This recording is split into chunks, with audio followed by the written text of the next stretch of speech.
tous, alors aujourd'hui je te propose un exercice du manuel indice première spé maths. Donc ça portera sur les fonctions polynomiales du second degré.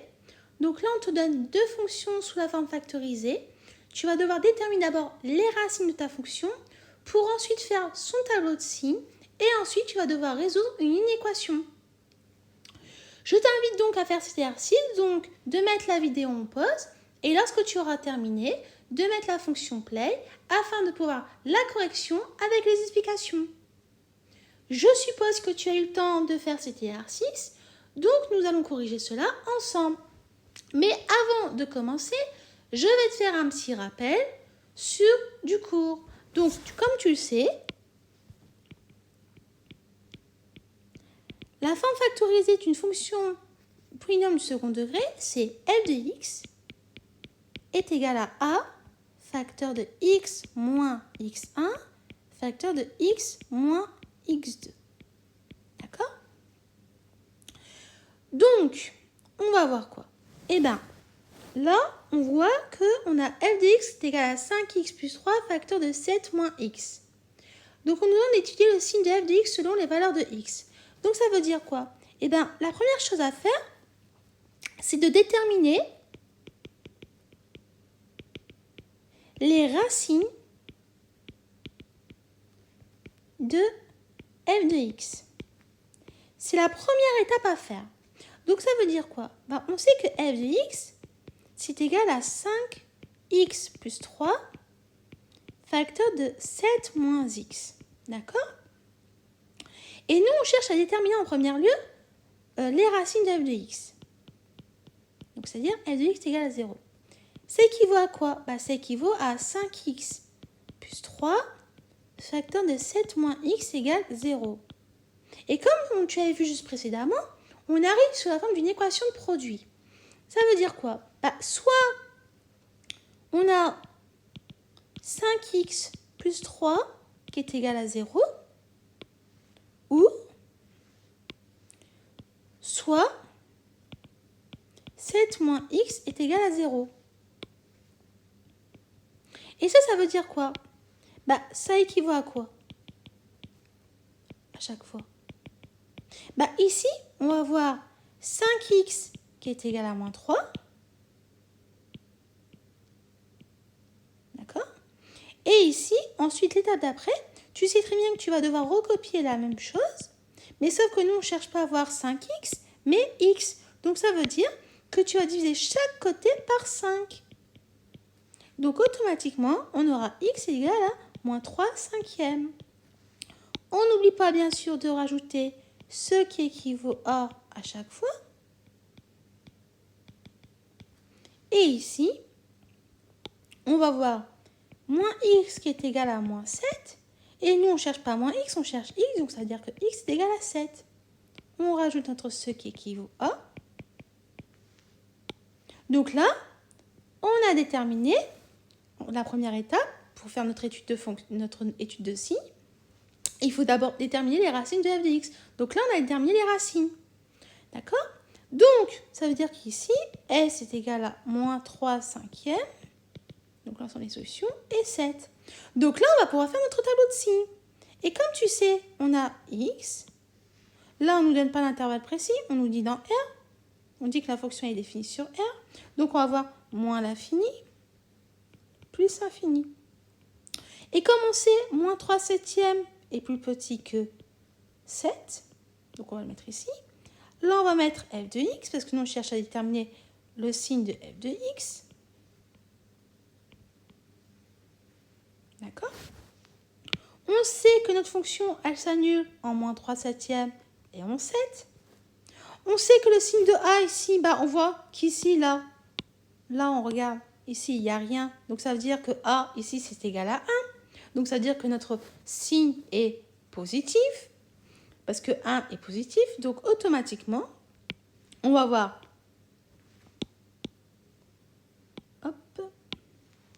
plus et moins. Parce que comme tu sais, lorsque ton signe de A est positif, aux extrémités, tu mets un plus et à l'intérieur un moins. Voilà. Donc là, on a étudié le signe de notre fonction f de x. Donc n'oublie pas, lorsqu'on te demande de déterminer le signe d'une fonction, la première chose à faire, c'est de déterminer les racines de f de x. D'accord? Donc, voilà. Alors, la deuxième question, on va la faire. Pareil, on nous demande d'étudier le signe de la fonction g de x. Donc, comme tout à l'heure, on va d'abord déterminer les racines de g de x. Donc, on a g de x qui est égal à quoi? Qui est égal à x moins 2, facteur de 3x plus 12. Et donc, pour déterminer les racines, ça veut dire qu'on va devoir résoudre g de x est égal à 0. Et ça, c'est si et seulement si x moins 2, facteur de 3x plus 12 est égal à 0. Donc, comme tout à l'heure, soit on a x moins 2 qui est égal à 0, ou soit 3x plus 12 est égal à 0. Et ça veut dire quoi? Bah ici, tu sais que là, ça veut dire que x moins 2 est égal à 0, ça équivaut à x est égal à 2. Et ici, 3x plus 12 qui est égal à 0, ça veut dire que ça équivaut à 3x est égal à moins 12. Mais nous, on ne cherche pas à avoir 3x, on cherche à avoir x. Donc, ça veut dire que tu vas recopier et tu vas diviser chaque côté par 3 parce que nous, on veut avoir x. Donc, ce qui va te donner, x est égal à 4. Pardon, j'ai oublié. X est égal à moins 4 parce que j'avais oublié de réécrire le signe. Du moins. Donc, tu vois, il faut faire vraiment attention aux erreurs de signe. On n'oublie pas, bien sûr, de rajouter pour la rédaction ce qui équivaut là, ici. Là, pareil. Pareil là. Et pareil là. Donc, ça veut dire que les racines de notre fonction g de x, bah, c'est 2 et moins 4. D'accord? Et ensuite, on va pouvoir faire le tableau de signes. Comme on sait, notre fonction est définie sur R, donc ça va être de moins l'infini à plus infini. Donc, on va mettre x, moins l'infini, plus infini, g de x. Or, on sait que ici, 2 est supérieur à moins 4, donc on va d'abord mettre moins 4 et ensuite 2. Pourquoi? Parce qu'on doit le ranger dans l'ordre croissant.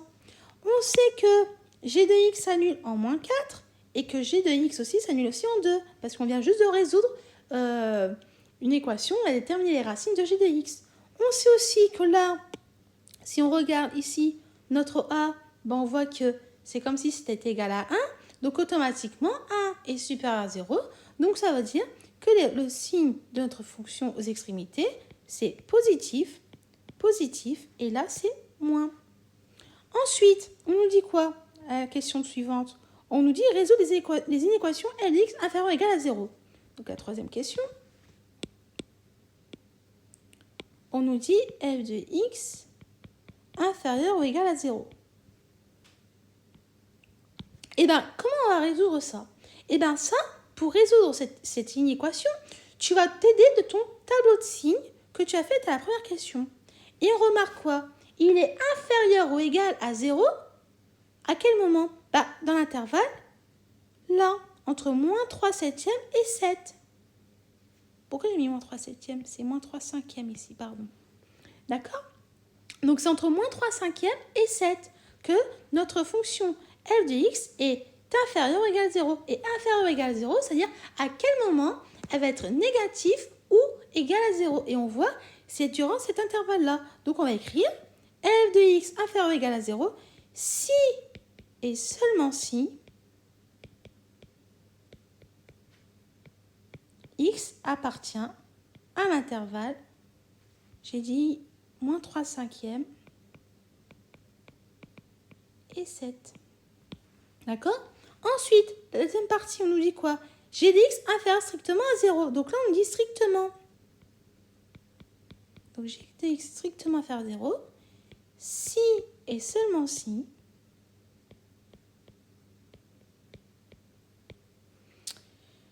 x appartient, donc on voit qu'il est strictement négatif à cet intervalle-là. Donc là, on ne prend pas 0, donc moins 4 exclu à 2 exclu.